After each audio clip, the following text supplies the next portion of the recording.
Today we're looking at all sorts of wonderful things, but basically we want to look at UFOs, we want to look at ghosts and what we've called supernaturals. Now some people may think, well, that's a little bit outlandish, what's the point of looking at things, a bit irrelevant, these things. In actual fact, yeah, on one level they may be. On another level, they can be really serious, because people who are involved in these things can really seriously move away from the centrality of Christ, can move away from seeking the Lord, and can get involved in all sorts of other things. And so we want to look at this on all sorts of levels. We want to look at this on all sorts of ways, so that we can establish what some of these things are. Maybe we won't have all the answers. How will it affect us? We want to look at that. What have we got to safeguard in our Christian life? We want to look at that. And of course, above all, we want to hear from you, problems you've had, difficulties you've had, information you've got, so that we can share together. We want at the end of this session to have simply shared the truth on these avenues and really helped. I know some people have got difficulties in these areas. We want you to be able to be having watched the program today to say, yeah, okay, I don't understand it all, but I do see that there are some things there. So, John, no UFOs on the way up from Wales today? Or? There were no UFOs today. There weren't. I expected there to breaking news that they would come in and guide you over the Severn Bridge. I was hoping that they would. That would have made a talking point today, wouldn't it? It sure would have done. But sadly they weren't. But we got lots of other things to talk about anyway. I'm sure. John, why did you get interested? I mean, you know, UFOs, ghosts, supernaturals, because there is a connection there. Yeah. Why did you get interested in looking at these things in the first place? Okay, well, I think the most important thing that the viewers to the program need to be aware of, and yourself, is that number one, I'm weird. I became a Christian when I was about 12 years old. Right. And, you know, like any youngsters, in fact, like most adults, there is a sort of an interest in these unusual things that happen. But having become a Christian, it was fairly early on in my Christian life that I was faced. Now, some people may remember the Chariots of the Gods book that came out, I think, in 1970, 71. It was somewhere around that. Yeah, and that had a meshed sort of history with religion, with UFOs. And God was an astronaut was the watchword of the day. That's the Sun right, newspaper serialized some parts of the book.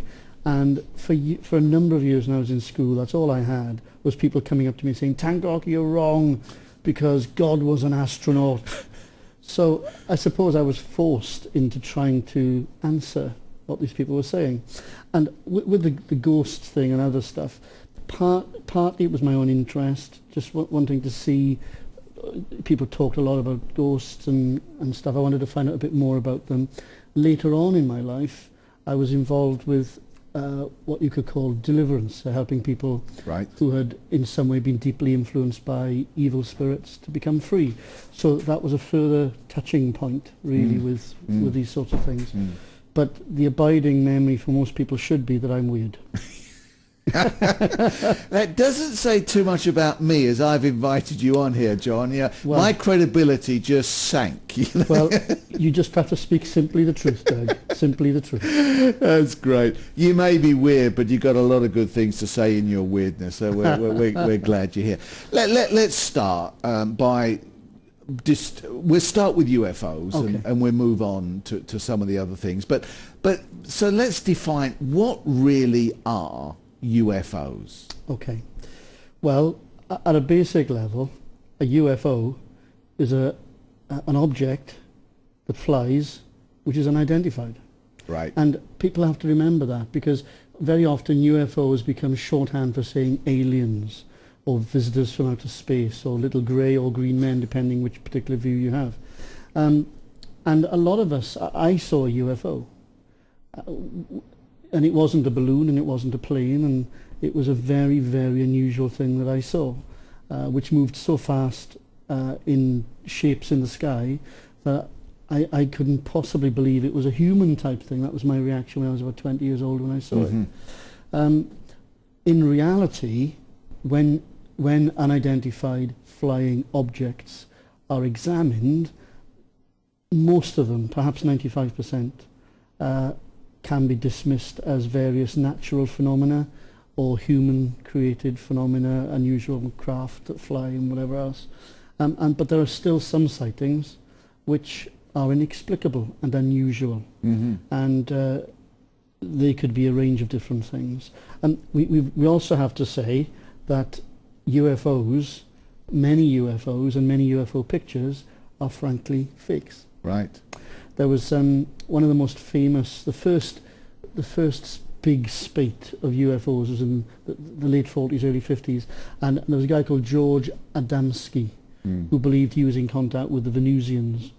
And there's a very famous photograph of a UFO, and George Adamski was a soft drink salesman. Right. And this photograph, I'm looking at it now on the computer here, right?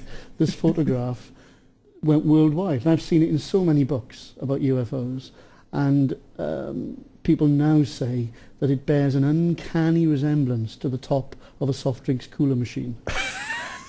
And many of the... So it might quite be canny and not uncanny then. Yeah, well, that's right, yeah. But many of the pictures that many people would have been familiar with have been proved to be fakes. Yeah, I can remember growing. I mean, April 1st, of course, was a good day when the newspapers would, in the morning of April the 1st, print this, and then on April the 2nd, they would show you how they did it. Hanging this saucer from the tree or something, and take it with different camera angles, and so really, what we're saying is, in the end, we may see something in the sky which we cannot explain. If we go into depth, maybe we could find. Maybe there was some secret aeroplane that was being tested. Maybe there was some very special weather condition that threw up something.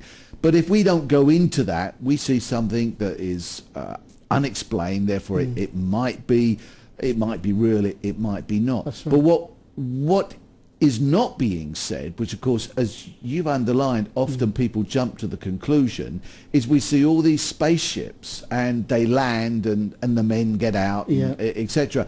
That has nothing really to do, in that sense, with UFOs. That isn't terminology in one sense that explains that, is it? That's right. Some people may be familiar with the terminology of close encounter of the first kind, second kind, third kind, the first being lights and whatever, the third one being a real eyeball to eyeball. Hi, greetings. Live long and prosper.